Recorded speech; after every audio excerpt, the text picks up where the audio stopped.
હું છું ધ્વની। અત્યારના હાલના મહત્વપૂર્ણ સમાચાર તેનાથી બુલેટિનની શરૂઆત કરીએ તો અમદાવાદમાં મેઘાણીનગરમાં હત્યાના ચકચારી વિડીયો સામે આવ્યા છે। કાગડાપીઠ પાસેથી યુવકનું અપહરણ કરી અને હત્યા કરવામાં આવી છે। નીતિન પટણી નામના યુવાનની કરપીણ હત્યા કરાઈ છે। 7 થી 8 ઇસમોએ હત્યાને અંજામ આપતા વિડીયો સામે આવ્યા છે।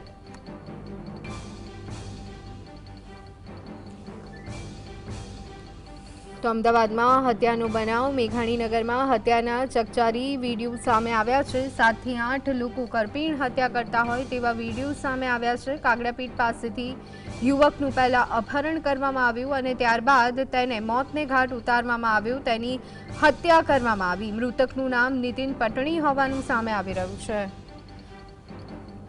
તો આજ અંગે વધુ વિગત મેળવી લઈએ। સંવાદદાતા વિરેન્દ્રસિંહ ભાટી અમારી સાથે જોડાઈ ગયા છે। વિરેન્દ્ર, મેઘાણીનગરમાં હત્યાના વિડીયો સામે આવ્યા છે, શું છે સમગ્ર મામલો?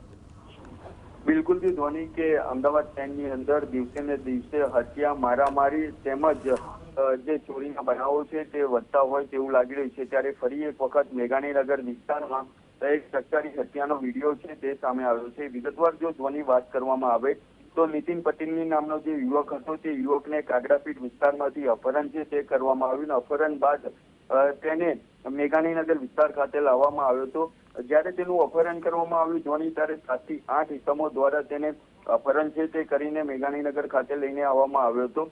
જ્યારે તેની આ 7 થી 8 ઇસમો દ્વારા હત્યાને છે અંજામ આપવામાં આવ્યો છે તેવું પણ સ્પષ્ટપણે દેખાઈ રહ્યું છે, કારણ કે જે સીસીટીવી સામે આવ્યા છે તે સ્પષ્ટપણે બતાવી રહ્યા છે કે જે પ્રમાણે તેનું અપહરણ કરવામાં આવ્યું, અપહરણ કર્યા બાદ તેને મેઘાણીનગર વિસ્તાર ખાતે લાવવામાં આવ્યો હતો। સમગ્ર ઘટનાની જાણ પરિવારજનોને થતા સિવિલ હોસ્પિટલ જે અસારવા ખાતે આવેલી છે તે જગ્યા ઉપર પણ પરિવારો દ્વારા અનેક પ્રતિ આક્ષેપો છે તે કરવામાં આવી રહ્યા હતા। હૈયાભાટ રૂડન છે તેના પરિવારજનો કરી રહ્યા હતા। હાલ તો મેઘાણીનગર પોલીસ દ્વારા સમગ્ર ઘટનાને લઈને ગુનો દાખલ કરીને વધુ તપાસ હાથ ધરવામાં આવી છે, પરંતુ જે પ્રકારે ઘટના ઘટવા પામી છે, અપહરણ કરવામાં આવ્યું ને અપહરણ બાદ હત્યાને અંજામ આપવામાં આવ્યો, પરંતુ જે નાઇટ પેટ્રોલિંગની શહેર પોલીસ દ્વારા જે વાતો કરવામાં આવતી હોય છે, સુરક્ષાની જે વાતો કરવામાં આવતી હોય છે, તે તમામ વાતો આ ઘટના બાદ પોકળ સાબિત થઈ ગઈ હોય તેવું હાલ પ્રાથમિક દ્રષ્ટિએ લાગી રહી છે। ધ્વની જી આભાર વિરેન્દ્ર, સમગ્ર માહિતી આપવા બદલ।